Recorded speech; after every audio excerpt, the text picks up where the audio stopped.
આપણે જે અહીંયા ઇમ્પોર્ટ અને એક્સપોર્ટની વાત કરી કે ટ્રેડ ડેફિસિટ કે આપણું જે ઇમ્પોર્ટ છે વધારે છે એટલે આપણે આયાત વધારે કરીએ છીએ અને એક્સપોર્ટ નિકાસ છે બહુ જ ઓછી થઈ રહી છે.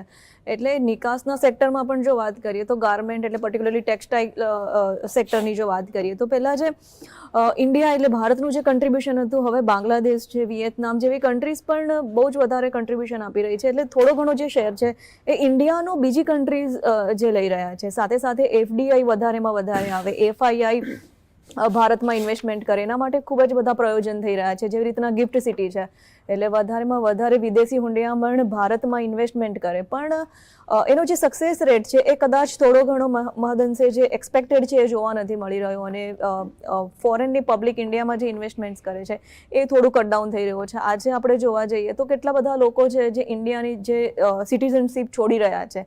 તો આપણે એ સિચ્યુએશનને પણ ક્રિટિકલી ઇવેલ્યુએટ કરીએ કે કયા કારણોસર લોકો ભારતીય નાગરિકતા છોડી રહ્યા છે. એ બધા જ HNIs છે. એટલે આ બધું જ ઇન્કમ જે ભારતમાં આવી જોઈતી તે બધી જ બજારમાં ફોરેન માર્કેટ્સમાં જે જઈ રહી છે.